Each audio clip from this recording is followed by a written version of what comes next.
Bismillahirrahmanirrahim. Assalamualaikum warahmatullahi wabarakatuh. Alhamdulillahirabbil alamin. Nahmaduhu wa nasta'inuhu wa nastaghfiruh wa na'udzu billahi min syururi anfusina wa min sayyiati a'malina. Man yahdihillahu fala mudilla lahu wa man yudlil fala hadiya lahu. Allahumma shalli wa sallim wa barik ala Muhammadin wa ala alihi wa ashabihi wa man tabi'ahum bi ihsanin ila yaumiddin. Alhamdulillahirabbil alamin. Kelas tahsin kita lanjutkan, yaitu pembahasannya kali ini adalah hukum mat. Hukum mat ini nanti akan terbagi ke beberapa sesi, insya Allah. Mudah-mudahan Allah beri kelancaran untuk bisa mengupasnya satu persatu, insya Allah. Nah, di sini kita akan belajar di dasarnya, ya. Bicara bahasa, pengertiannya, contohnya, dan sebagainya. Pengertian mat yang pertama. Pengertian mat. Secara bahasa, mat itu adalah madda yamuddu maddan, ya, tambahan. Artinya adalah tambahan. Sesuatu yang merupakan tambahan, gitu ya, ada tambahan. Madda yamuddu maddan, mududan. Nah, kemudian secara istilah, huruf mat ini adalah memanjangkan suara ketika mengucapkan huruf mat. Nah, jadi satu tambahan, ya, yang namanya tambahan ini dia identik sesuatu yang lebih, gitu. Makanya di sini memanjangkan. Jadi, suara yang normalnya itu nggak panjang, ya biasa aja, akhirnya dipanjangkan, ditambahi suaranya. Itu kalau biasanya juga hanya mengucapkan misalnya a, maka dipanjangkan a, ya, misalnya i, misalnya u. Panjangkan suara ketika mengucapkan huruf mat. Nah, huruf mat ini apa saja? Ya, huruf mat ini ada, di sini ada alif, ya, waw.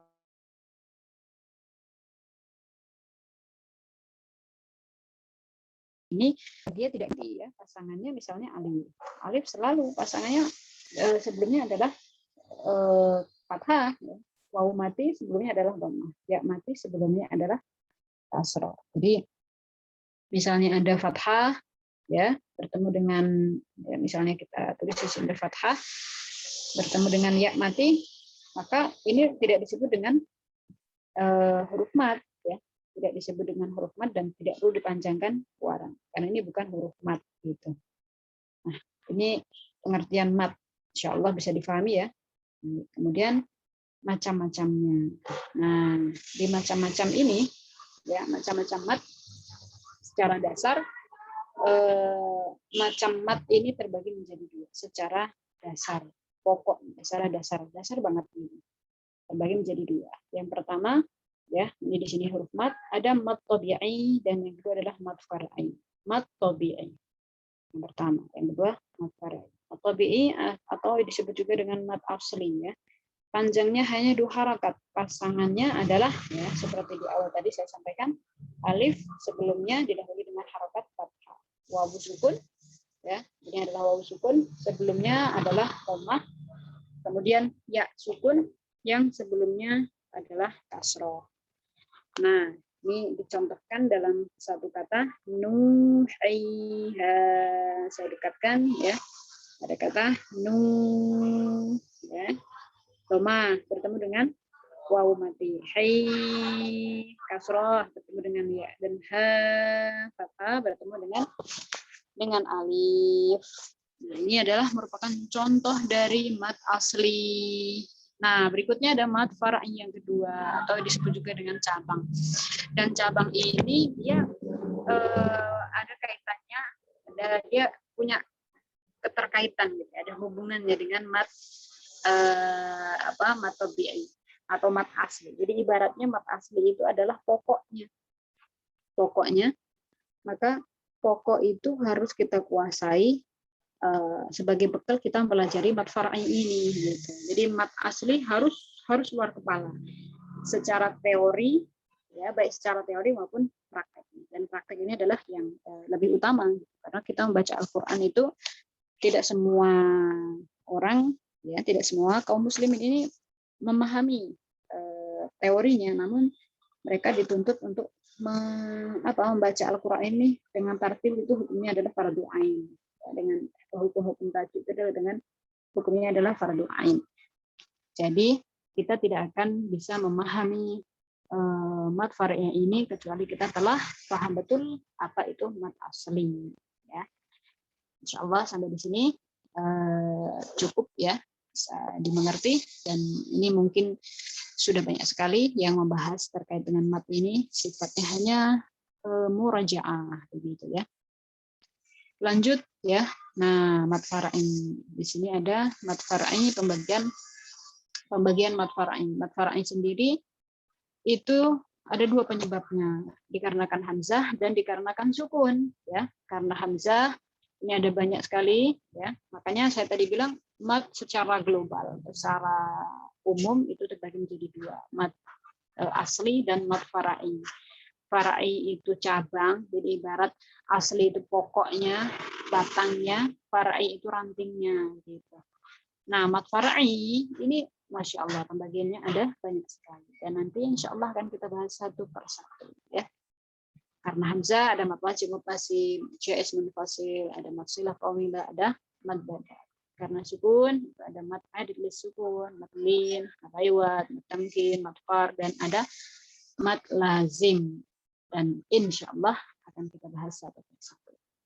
Semoga Allah beri kelancaran. Nah, yang terakhir di sini kita akan bahas contohnya ya. Contoh karena di sini kita bahas terlebih dahulu adalah mad tabi'i, ya, maka ini adalah semua yang ada di sini adalah contoh-contoh dari mad tabi'i ya, mad tabi'i. Bismillahirrahmanirrahim. Kita mulai baca. Yang pertama, Bismillahirrahmanirrahim. Alhamdulillahi Rabbil Alamin. Wa iyyaka nasta'in. Mohon maaf ya, ini tidak harusnya kita wakafkan, tapi kita baca ya. As-siratal mustaqima labithina fiha baina aydina wa yuqimuna wa la yuhituna fi jidha. Nah, di sini ya. Kita coba satu persatu bahas ya. Kita tandai warna merah. Bismillahirrahmanirrahim. Ada alif kecil. Alif kecil ini sama seperti dengan alif kedudukannya ya. Jadi dia disebut dengan mad tabi'i atau mad asli. Pada lafaz jalalah atau kalimat Allah, kata Allah ini juga ada mad aslinya ya. Jadi dia adalah termasuk harfun la tuktab walakin yuntak. Dia tidak ditulis tapi dia dilafatkan. Allahu, panjang dua ketukan. Bismillah. Jadi di sini dipanjangkan dua ketukan. Kemudian ar-rahimi. Bismillahirrahmanirrahim. Kenapa saya baca mi? Karena kalau diwakafkan ya, nanti pembahasannya beda lagi, bukan mad asli lagi ya, tapi mad adid disukun. Insyaallah berikutnya nanti kita akan bahas ya. Jadi di sini kita baca semuanya ya per hurufnya. Kemudian ada alhamdulillahi rabbil alamin. Itu kata ain, ada wawu kecil, ada alif kecilnya. Ya, dipanjangkan dua ketukan. Kemudian mi panjang dua ketukan. Alamina wa iyyaka nasta'inu. Di sini juga nasta'inu. As-sirata as-siratal mustaqima. Dua ketukan. La dua ketukan. Bisina fiha. Masya Allah, ini banyak ya. Baina aidina. Ini juga mad asli. Kemudian apakah baina, ini ada ya mati, kemudian ai di sini juga ya mati, apakah ini termasuk mad asli? Sesuai dengan pasangan. Mad asli tadi adalah apabila ya mati yang didahului dengan harokat kasroh. Contoh di sini aidi, ini adalah mad asli. Nah, untuk di sini kita perhatikan yaitu huruf ya-nya ini mati memang berharokat sukun, tapi kita perhatikan harokat sebelumnya, yaitu huruf ba. Ba-nya berharokat fathah, maka di sini tidak disebut dengan mad asli, ya. Dan ada yang menandai lebih khusus lagi. Khususnya adalah pada rasem mushaf rasem asnani standar Madinah, biasanya untuk huruf mat, yaitu wawu, wawu mati, ya mati, itu tidak diberi tanda sukun. Nah, perhatikan, ini huruf mat. Di sini juga huruf mat, huruf mat, huruf mat, huruf mat, itu tidak diberi tanda sukun sama sekali, ya. Nah, di sini juga ada wawu.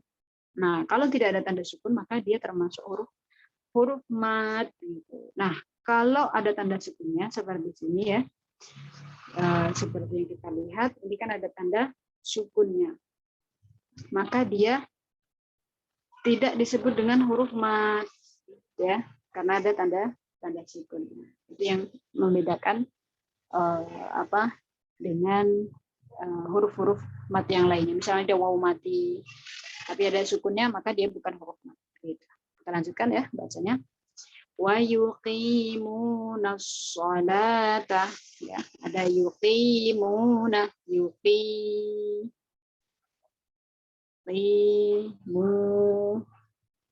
wala juga mat asli, yuhitu mat asli, fi ji ha, masyaallah, alhamdulillah, intahaina, mudah-mudahan bisa dipahami. Mat tabi'i paling banyak kita dapati dalam Al-Quran, makanya kita harus kuasai betul, ya, baik secara teori maupun prakteknya, terutama adalah prakteknya. Fathah datang setelahnya alif, ya. Kasroh datang setelahnya ya mati, kemudian wawu yang diawali atau didahului dengan harokat dhammah. Barakallahu fikum, mudah-mudahan bermanfaat. Assalamualaikum warahmatullahi wabarakatuh.